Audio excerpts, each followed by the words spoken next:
nanging durung padha timbul. Iya Yai. Kok para pepunden nganti suwe nggone padha sumedi Yai. Kakang Gatot lan Kakang Antarja. Nalika semana aku sing nampa dawuh saka Bapa Werkudara yen para pepunden Pandhawa iki nggone padha sumedi ing sanggar pamujan iki sejatine padha duwe gegayuhan ya kuwi kepengin nyuwargake Kanjeng Eyang Prabu Pandu lan Eyang Dewi Matrip. Yo. Nanging kok nganti suwe banget ora tumuli jugar semedine. Walah ya mbok yo sabar to, Kang. Mbok menawa durung wae padha antuk pituduh saka dewa. Pokoke sing sabar wae lan awake dhewe ning kene sing bagus poe jaga utawa ngreksa kawilujengane. Kagiat risang kawirangu Yanggul kirempet kempet dosang regnaning bawana. Apa ya iki? Dimas, kok ngerti-ngerti bumine ubahke ana apa? Hooe, Kang. Kok lho banter banget ya, Kang? Wah, lho. Apa iki nganu ki pirang SR ya iki kira-kira Kang Kang? Mbuh Yai, coba ditunggu ning kene. Oh, iki ditunggoni ning kene wae iki mbok menawa ana apa-apa mengko karo Kakang Pandhawa.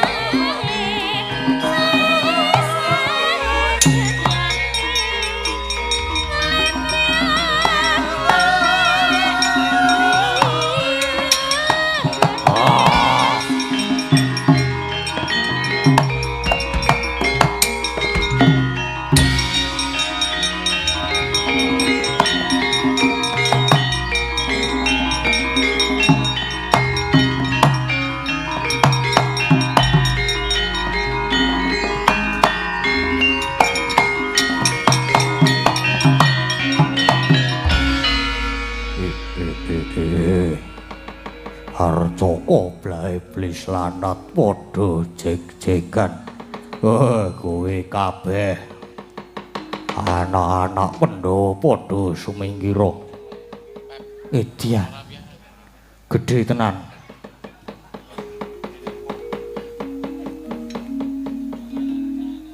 Ukuran piro iki? Kowe ora sah kakean gunem biasane ya wis weruh. Acting Ci.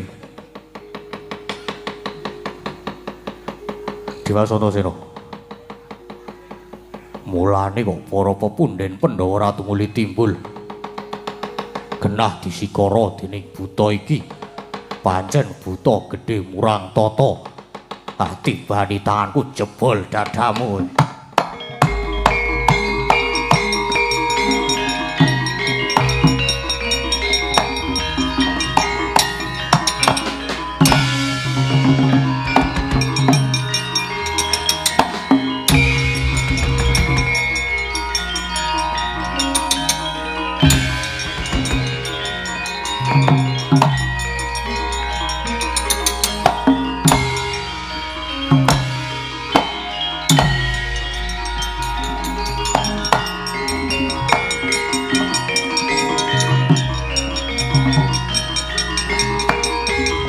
Colke.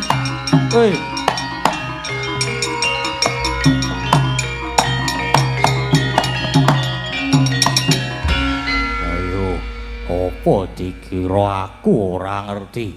Kowe kuwi Gatotkaca anake Werkudara. Ayo aja mung kowe. Antarja Antasena maju wah gugu karepe dhewe.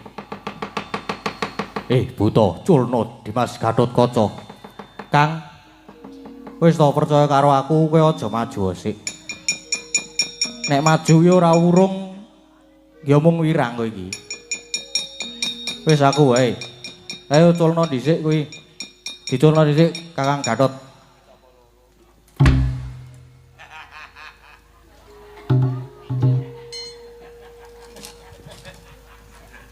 Lah ngono kuwi lho. Apa dikira ki aku ora ngerti? Kowe iki rak ya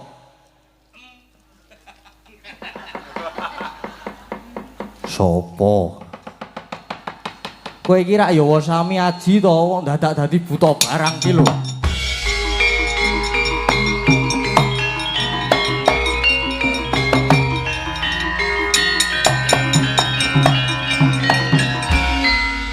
Kalian berdua duduk bawah.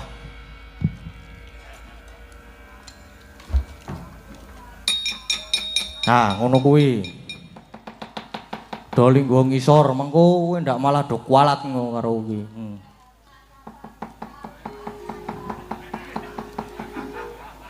Kaya apa Antasena? Ora ngerti aku, Yohan. Kok Dimas ora wedi karo buta iki? Lho ora krungu apa? Aku ngomong apa? Genah iki buta iki. Apa iya Dimas? Sinten?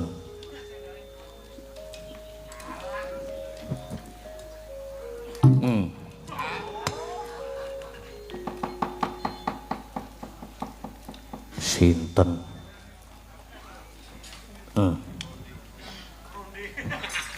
Waduh, mati aku. Ora digapak-gapake kok mati to iki? Aleman Mas aku. Pade, elok mendadak dadi buta barang iki. Wah, lah dalah. Pancene Antasena ki ora kena diapusi. Yo. Aku dadi buta merga pepundhenmu, bapakmu, makmu Jile Arjuna lan kembar iki digawa munggah ning kayangan. Arep dicemplungke kawah Candra di muka mula. Tunggune negara Ngamarta aku tak munggah kayangan. Dewa-dewa ora gelem wali adik-adikku. Wah, tak gulung kayangan.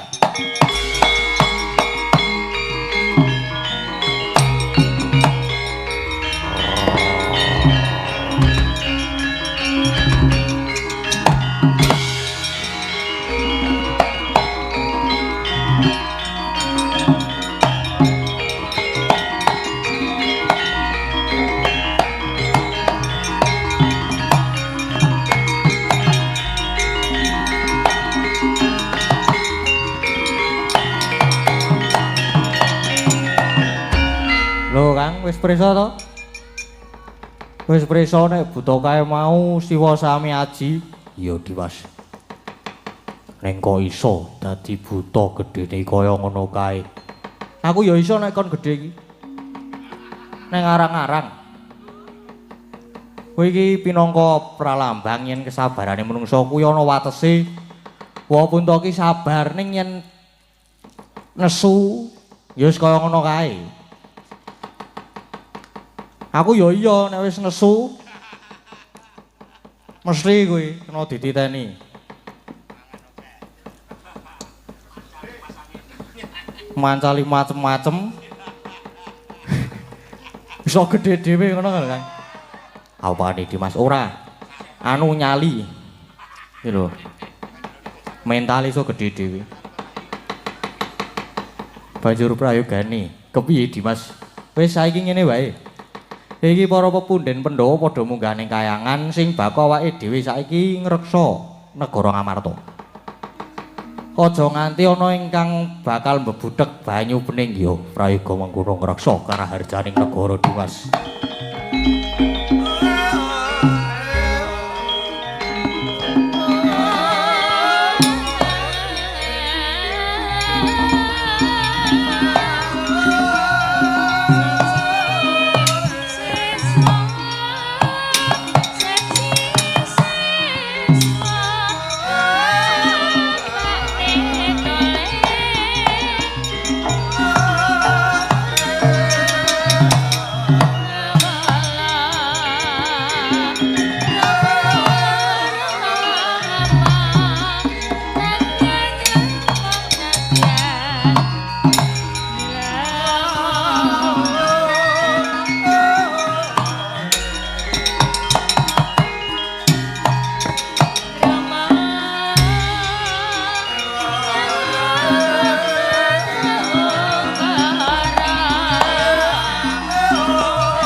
kahanggro sumbar ketara watara bumi gonjing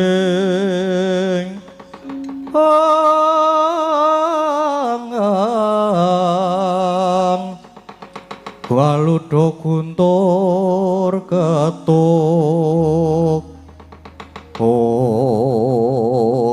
lae Jaramaya bunga sing tanpa upama dene dina iki apa sing dadi aturku ditampa dening pukulun jagat Kirinata ya kuwi nggone nganggep yen para Pandhawa dianggep luput kang banjur mengkono Pandhawa bakal dicemplungke ning kawah Candra di muka inggih lajeng kula cumadung dawuh Ibu Betari Jaramaya dina iki para Pandhawa wis ditimbali munggah ning kayangan Suralaya sing sejatine mung bakal dipidana.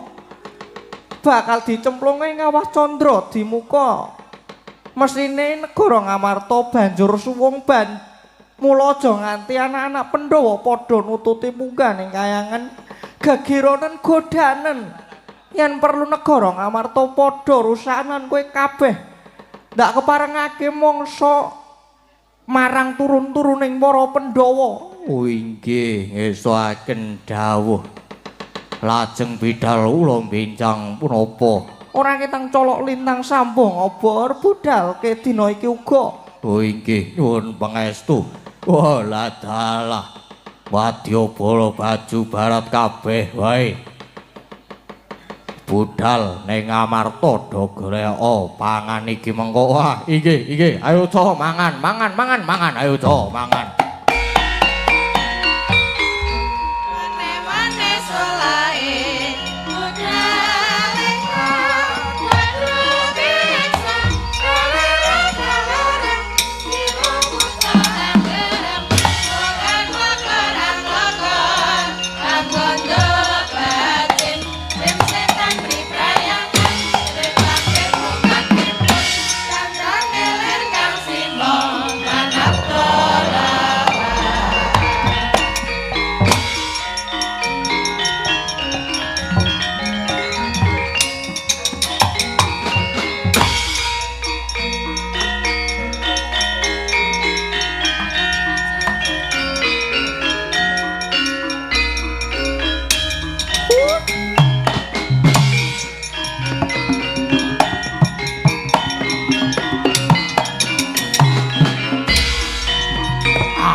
Munyo mangan nyame.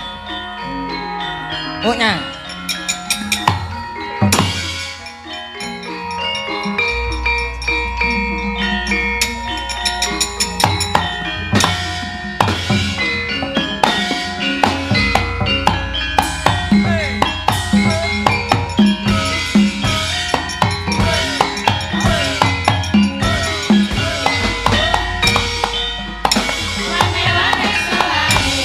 Budal ing wayah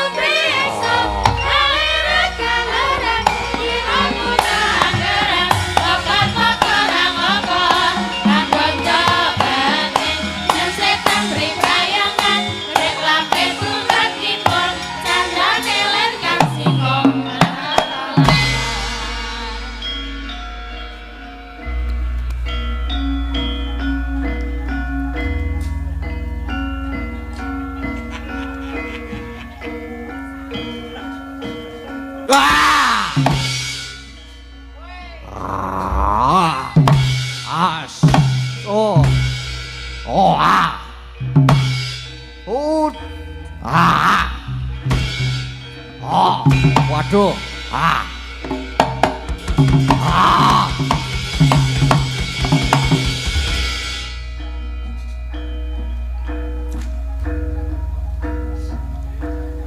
Wah!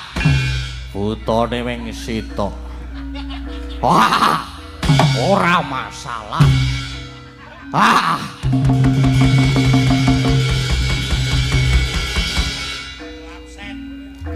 Wah! Oh, ayo. Oh. Ayo sing liyane. Wah!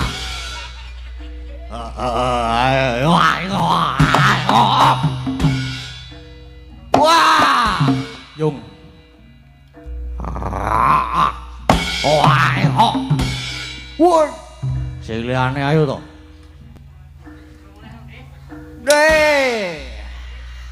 Sing liyane.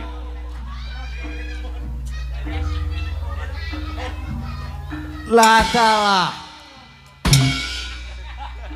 Ora masalah. Oh, oh. Ah.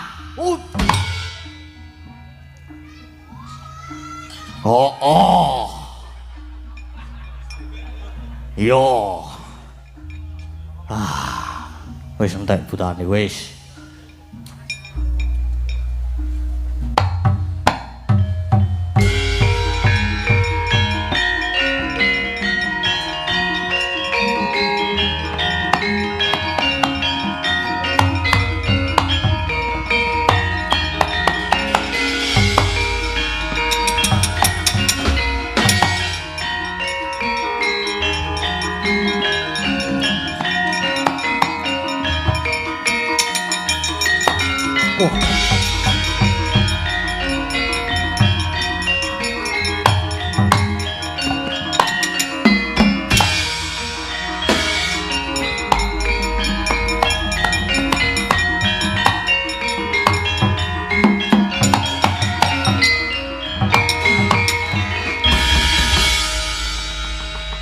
Jangkahang grosro sumbar Ketor lindo bumi kunjing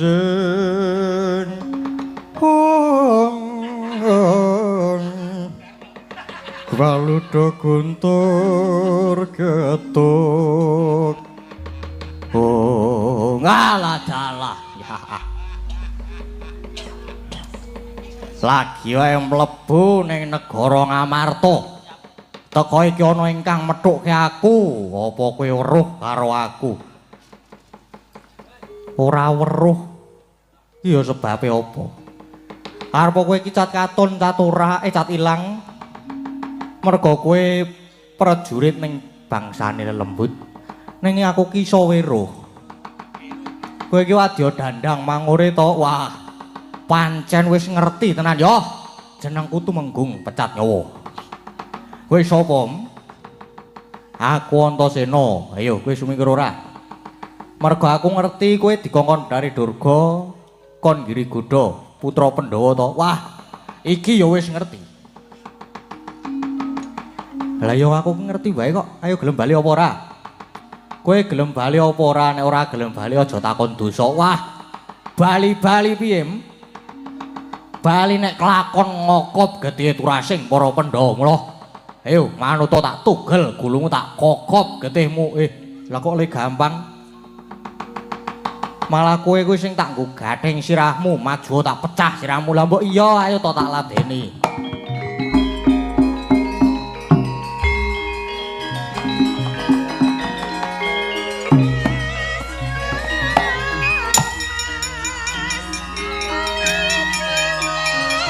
As. Oh. Wah.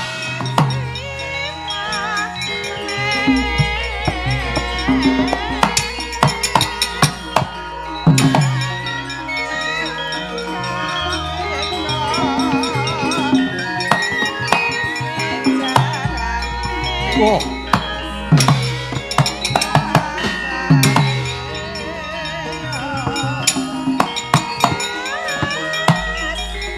Ayo, ngantem.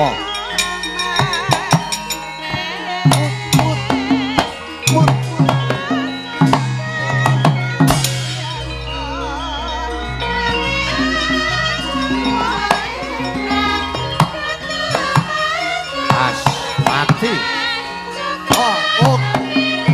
Biar wis sambato Antasena.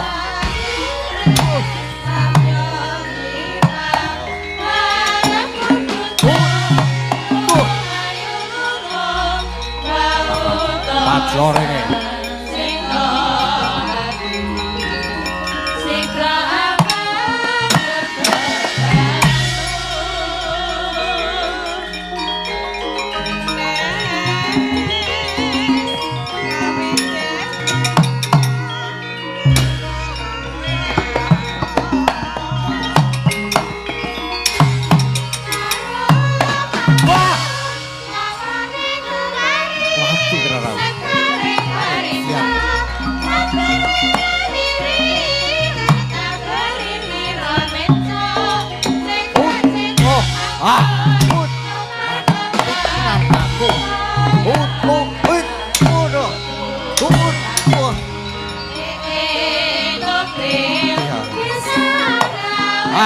Candhak kowe ora iso. Wah. Iya. Wah. Waduh. Becian mati tenan aku. Wah. Wah.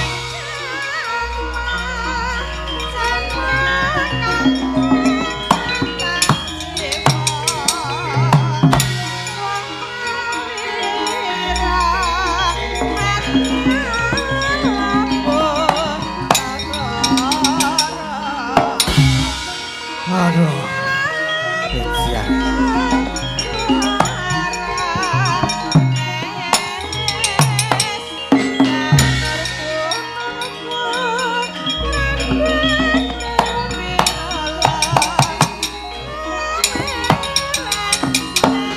Kecian.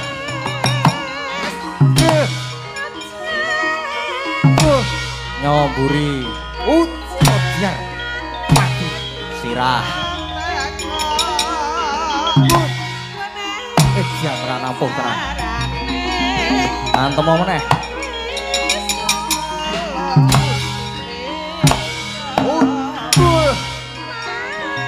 Waduh, mati tenan aku.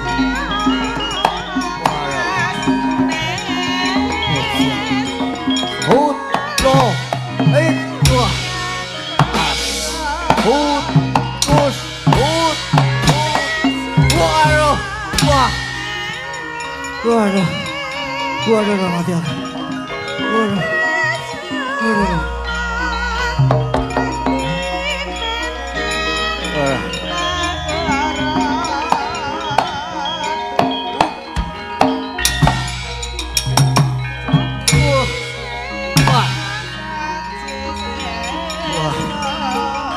Mati tenan aku.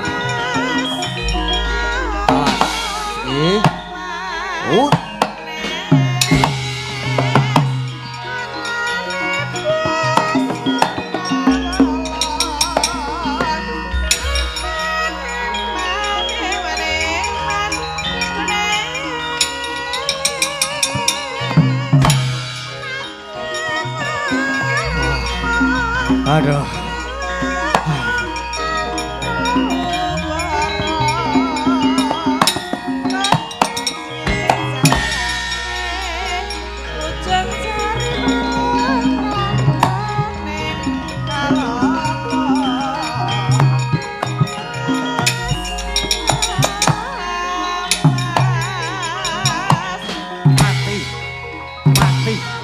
Mati lo Kang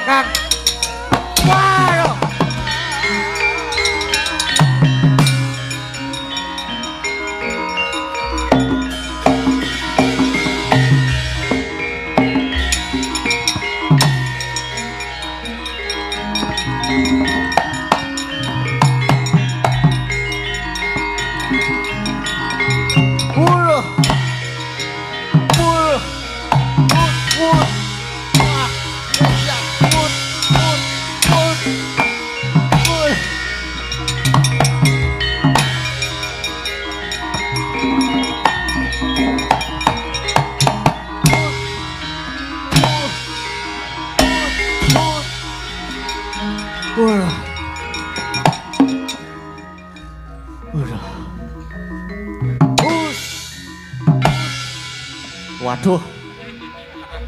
Wah. Waduh. Hus.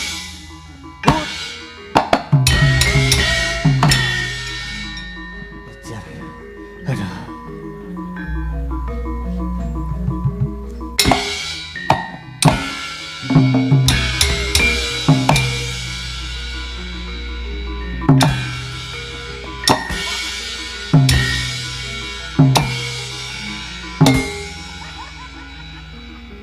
Wah.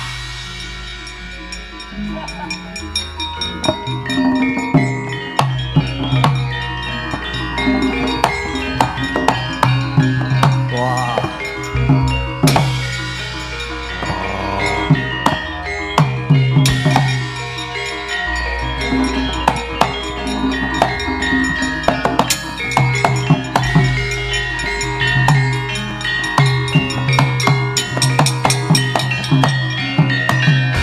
Wah, ladalah. Pancen anak Pandora bisa disandhane ora iso digawe enteng. Wah, sawetara iki mundur dhisik wae.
lang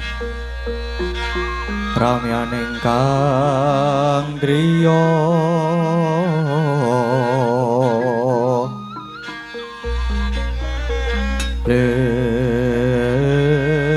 lerewang condra katawangan sumo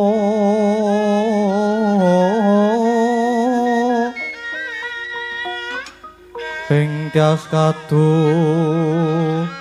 redan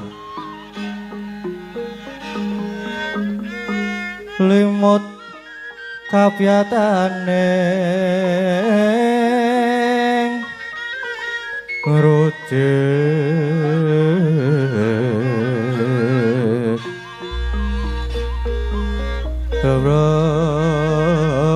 Mingri Yoma Nawo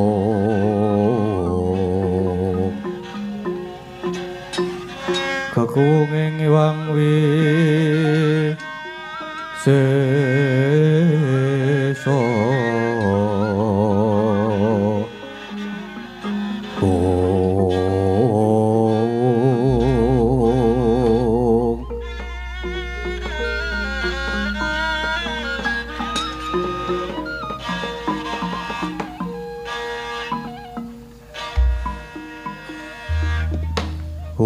aja laju sang ayu palungguhan ulun Kakang Narada kados pundi menika kaki Puntadewa kok boten nderek sowan wah perkencong Waruda yang pak pong bu bolong kali code sapa sing gawe nuwun sewu Adi Guru mugi dadosna kawuningan Adi Guru nalika semanten kula wonten ing sanggar Palanggatan Negari Ngamarta pancen pinanggih Pandhawa gangsal ingkang nedheng talak brata.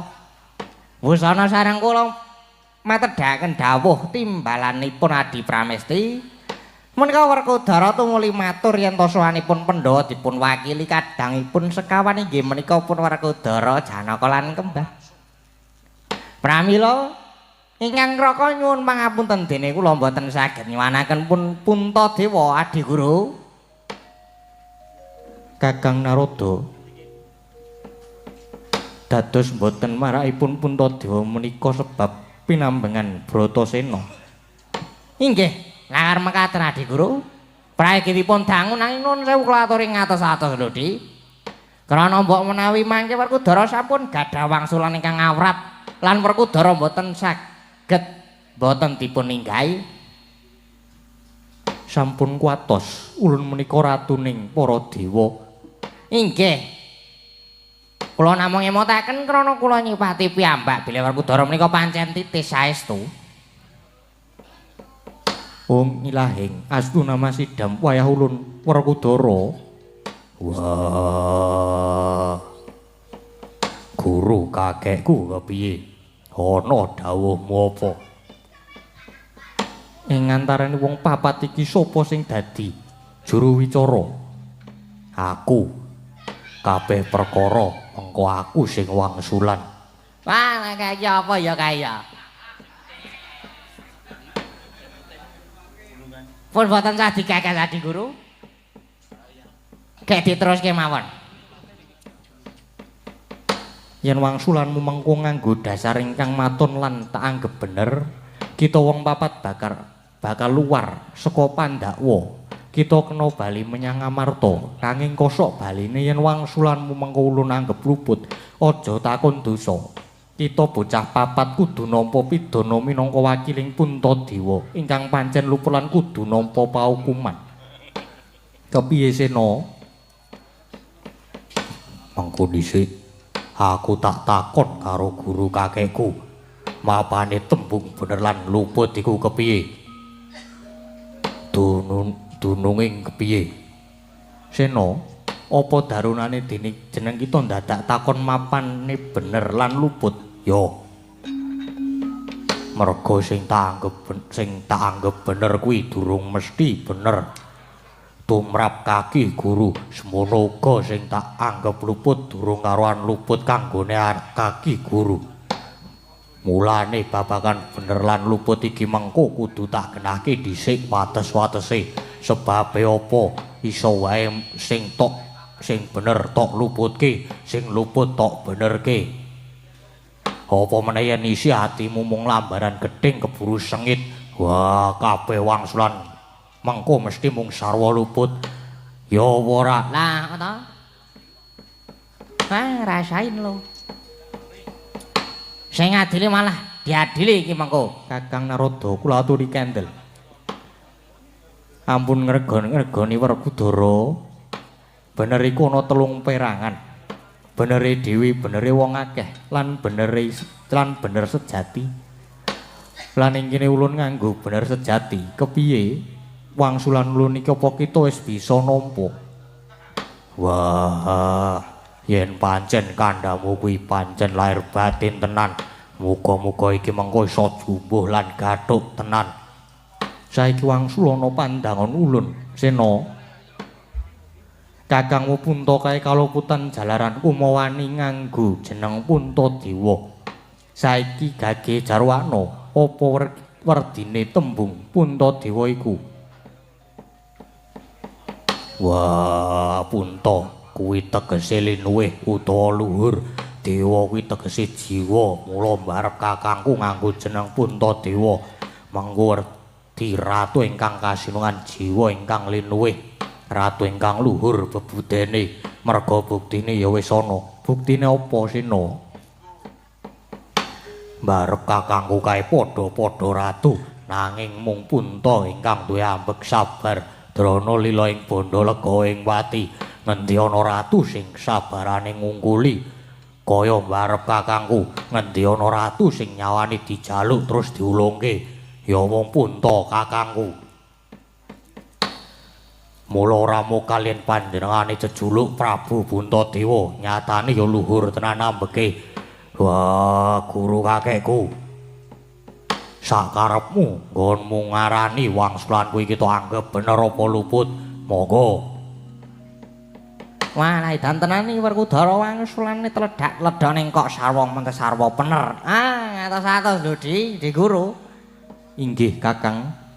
Nanging Werkudara wangsulanmu kuwi luput. Werkudara menika wangsulanipun lepat. Lah, nah iya ta, tenan to. Bener ning diluputke genah golek masalah iki. Wah, ora kencang laweng. Wangsulane nganggo dasar bebener ya tetep diluputke. Sena, wangsulanmu iku luput dasare apa? Kok kaki guru ngluputke karo wangsulanku kuwi dasare apa? Ya luput. Merga kakangmu wani nganggo jeneng Puntadewa kuwi ulun anggep wani nyahak wani nglangkai panguwasaning Jawata bakal ngungkuli lan ngendih kawibawaning para dewa. Yo sakarepmu nggonmu merteke. Nanging saka pangrasaku lan saka kapitanku Punta kakangku ora duwe niat nyahak marang panguwasanmu. Wah, malah saka pangrasaku Pandhawa kaya mengkono kuwi mau mung budal swati meri srik lan gedhing. Wah, iku wis jeneng genah-genah iku. Wong seneng ora kurang pengalem, wong sing ora kurang penyacat. Wis ora karuan iki. Banjur ingkang kaping 2 Werkudara, Puntadewa luput merga wani nganggo gelung keling. Monggo ingkang wenang nganggo gelung keling iku mung para dewa lan para brahmana. Monggo Puntadewa mung drajating satriya nanging wani nganggo gelung keling iku ulun anggep luput. Gusti aku tak takon. Titiane brahmana kuwi apa? Apa jubahe apa surbane? Apa udenge apa tasbih? Titikan kabrahmanan ngono dudu jubah lan tasbih nanging pambegane lan wewatekane. Pambegan sing kepiye? Sing nganggo nitik kabrahmanan. janji ana wong pinter mangreh marang krodhaning hawa nepesune dewi. Ya menungsa kuwi mau menang sinebut Brahmana. Wong sing iso mangreh pepinginane dhewe. Wujud apa? Wujud hambek suci, sartane sabar lira lega turta hambek berbudi balaksana. Yen ngono watak suci hambek sabar ngono mau tumrap mbarep untuk kakangku apa ya isih kurang. Lah 2-0. Pun ngalah mawon, Di, ngalah mawon. Tur meneh Punta kakangku nganggo jeneng Punta Dewalan nganggo gelung-geling kae dudu karepe mbarep kakangku. Nanging kae sing menehi jeneng yo Pandu bapakku sing dandani nganggo gelung-geling kae malah dewa ya kuwi Bathara Darma. Nanging kena apa mbarep kakangku sing mbok luputke? Kena apa dudu Bathara Darma sing mbok salahke? Ayo ora mungkin rombongane dhewe kaya. Ora mungkin disalahke. Kejaba saka kuwi. Wah, mbarep kakangku nganggo jeneng Punta Dewalan nganggo gelung-geling kuwi wis mlaku pirang-pirang taun. Nanging apa nggonmu ngluputke kok lagi saiki? Yen ngono iki mung tanggep dadang layoni jujolan usuli genah. Nek ana wong jahil karo Pandhawa ora trima perkara jeneng lan gelung, banjur gugat. Wong jahil mau tok turuti, banjur Pandhawa tok luputke. Banjur Pandhawa tok ancem arep tok hukum sing abot. Ya ora. Pun ngaku mawon, Di, ngaku wae, pun ngaku mawon. Sinten sing usul ngene iki mau? Wah, kaki ngaku sapa sing jahile aku sekadang. Wah, nek kaki guru gelem ngaku aku malah ora apa-apa. Jalaran kuwi malah bakal gampangi marang kabeh apa sing dadi panjakaku. Kita duwe darbi panjangka apa Werkudara? Kuwi dudu perkaramu. Aku duwe panjangka apa kuwi perkaraku. Kaki bloko wae sapa sing jahili Pandhawa. Aku mung bakal ngaturke matur nuwun marang wong kang jahili aku. Jalaran aku wis ngerti sing jahili aku sekadang. Kuwi malah cerah atekan sing dadi sedyane Werkudara. Kados pundi Kakang Narada? Pun. Wah, di belakange mawon Adi Guru. Adi Guru ning ngluputke Punta Dewa niku merga kenapa ngangrui si wanita penggoda. Ngaten mawon. Werkudara. Persajan wae sejatine pancen ana kang mboyasa rujuk lamun kakangmu nganggo jeneng Punta Dewa lan nganggo gelung-keling. Banjur gugat marang jeneng ulun dening kang darbe atur mau ya kuwi Bathari Durga. Werkudara. Kagiat diwang ginata sru kacariyan marang aturira sang Resi Kaneka putra saksana kya nyidikara meleng cipta. Oh, panjenengan niku ados pundi Di Guru? Wah, karo awake dhewe kok nganti kleru-kleru kaya mangkono kuwi.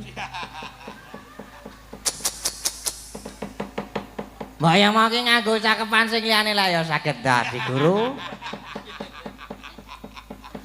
Sampun refleks maca Quran maca naskah Kakang Narada.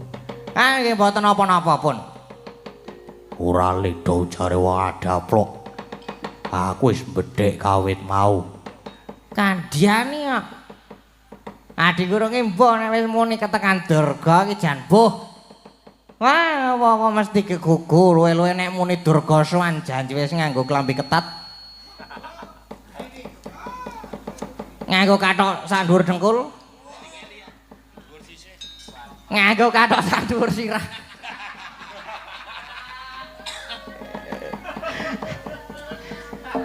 Wah, jan wis jan. Wah, jane iki ya wis pegatan. Neng kala mangsa iso sok diagem dibutuhke. Wah, gandeng wis cetha perkarane. Kanggo njaga wibawamu lan supaya lega atine Betari Durga. Gage ora sah sesuk-sesuk aku sak sedulur enggal patrapana paukuman sing abot. Saiki hukumen aku wong ilahing ya Werkudara. Ulun mung nuruti panjalukmu ya ing dina iki kita bocah papat ulun tetepake nandhang kaluputan. Dene kumawane nglangkai wenang ulun, mula banjur ulun patrapi pidana sing abot. Mung wae sena tibane pidana iki ulun balekake marang jeneng kita. Ulun paringi kamardikan milya kita bocah papat jaluk dihukum cara kepiye. Gagi milya Werkudara. Wah, nek pancen aku kon milih, aku njaluk dicemplungke ana ing kawah Candradimukha. Wah, caetan iki. Wah, Werkudara caetan. Anggapmu apa? Kawah Candradimukha iki nggon apa? Kuwi nggon panas. Nggon panggedhongane para yitma ingkang wis murut kasedan jati. Nanging ngundha waing pakarti nalika isih urip ana ing jana loka. Mongko panase pitung panas madyapada lah kok kowe njaluk dicemplungke iki dan apa kepiye? Wah, lah iki kacau dadi lendut. Wis dadi awu. Dadi butiran debu kowe kepengko. Wah, wis ben tak lakonane. Werkudara, yen mangkono Gagi kita bocah papat enggal manjing ana ing kawah Candradimukha tumuli nyemplunga dhewe. Wah, yo. Jlamprong, kembar. Aja dile, ayo tak gendong nyemplung kawah Candradimukha le.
Kencang wis pura pripun Adi Guru menika?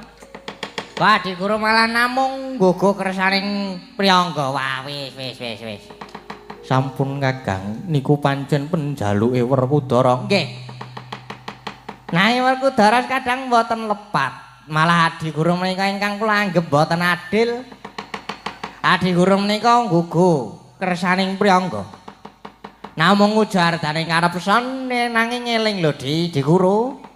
Ala mboten badhe tumama ing becik lan sakabehing tumindak temtu wonten undu-unduane kula ingkang sowan pukulun.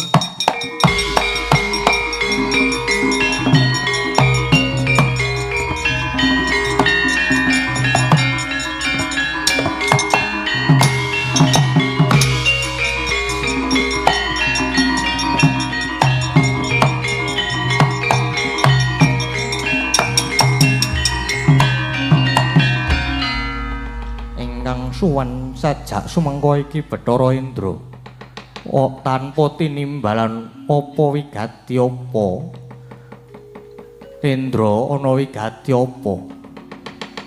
Inggih, Rama Pukulun ngaturi uning bilih kayangan geger. Para apsara-apsari sami lumajar sami bingung krana wonten pangamuing buta ingkang ageng selawan-lawan. Sedaya wangunan dipun rusak temah bibrah selangkrah. Lah rak tenan to.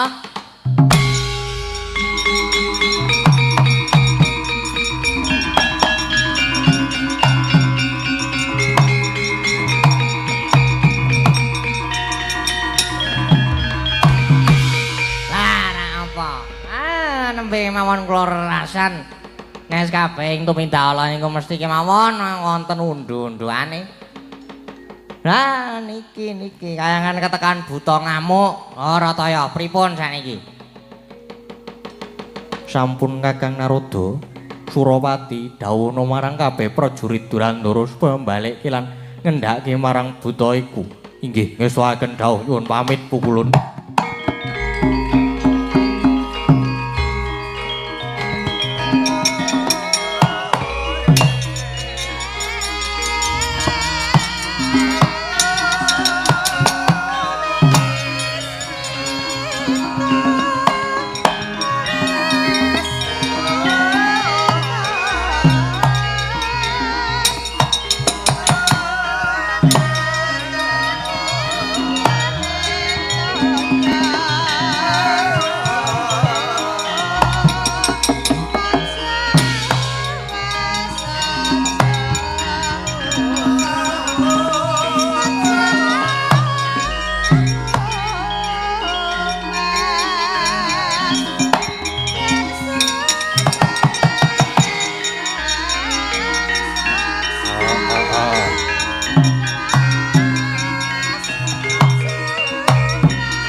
Munggah kayangan wani ngrusak wangunan.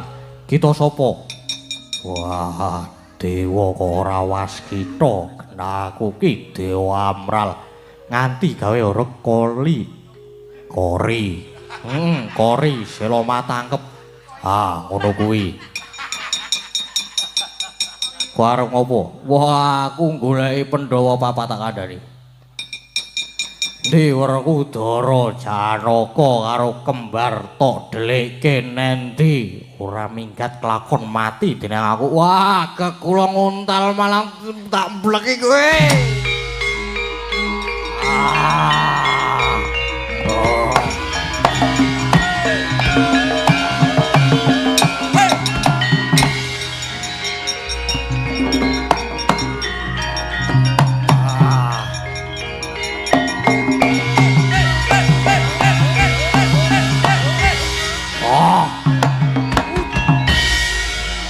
Aduh.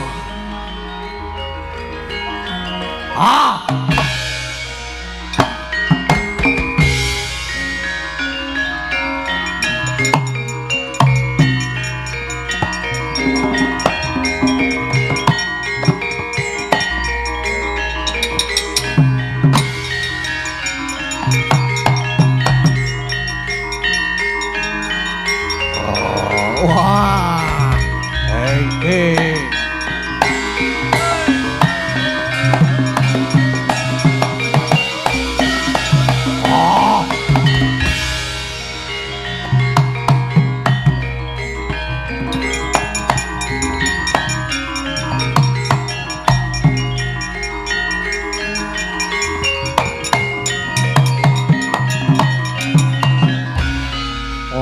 Buta gedene semono ora duwe tata krama. Buta kok dadak nganggo tata krama. Ayo kowe Bathara Guru. Ya pancen ulun Bathara Guru. Kita sapa? Aku Dewa Amral. Tegese Dewa Amral ki Dewa Agung. Yen ngono kita bakal ngendih marang kawibawan ulun. Merga sing sinebut Dewa Agung kuwi mung panjenengan ulun. Kena ngapa kita iku titah wantalan badan wadak. Mongko apa wis diyu nanging dadak nganggo sesebutan Dewa Amral. Ora idep. Ayo Werkudara Janaka karo kembar. Werkudara sasedulur wis dadi pamurba ulun. Wah, Dewa Nasar tumindahe kowe Bathara Guru. Kowe Dewa Nasar tumindahe tak gegulungku dadimu. Aja mlayu.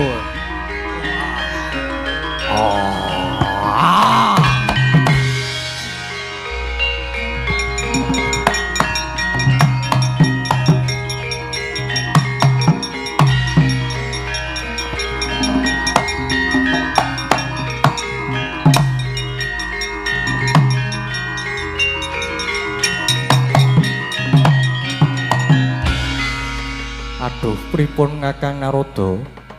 Jebul buta menika digdaya sanget. Lah nyandani kok. Wirangan to Kadi Guru.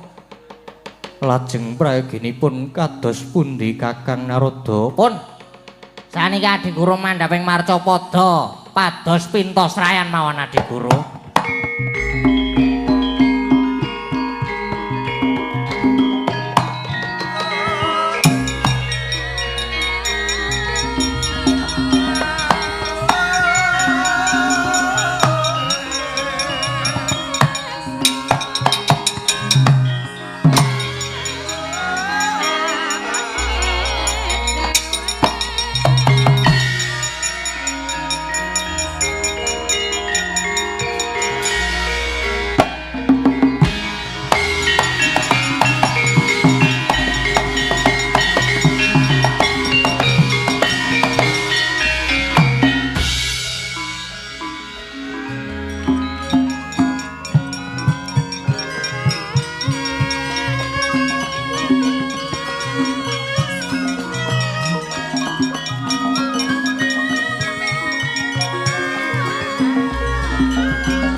Kayon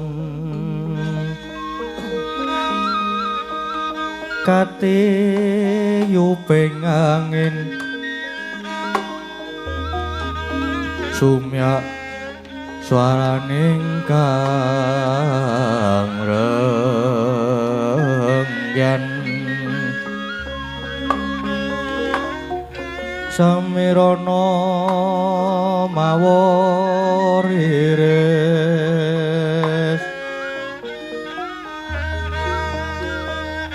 kumrang kandaning puspita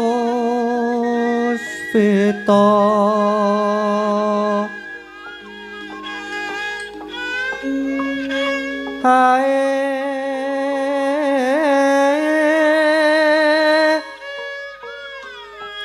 ana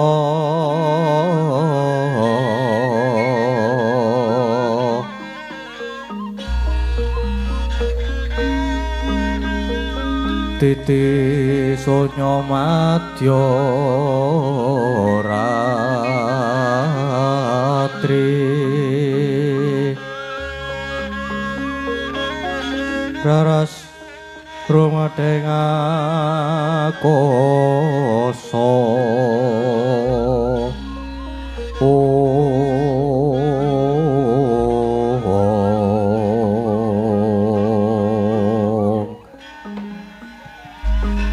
bocah bajang gireng angin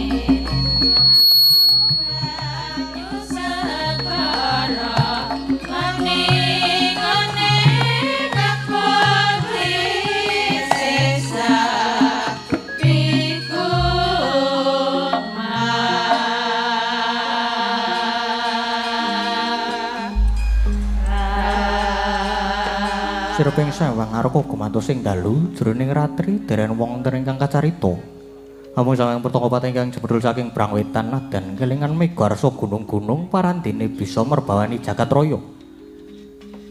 Dewi tatas ing kamantian dewasane nawa utawa wancin wis ngancik gara-gara. Bumi gonjeng mandelung ngang langit samudra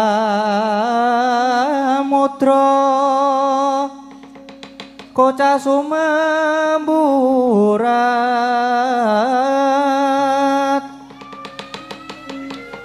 pindha kena para banyune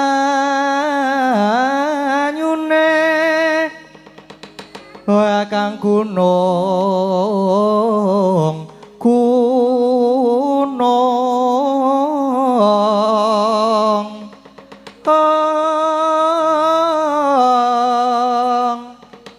Lama pangkama watu geni katembuing bayu patra ing akasa kumludhuk swara lira gelap sastra kakayon repakatya ten babati katembuing Pancara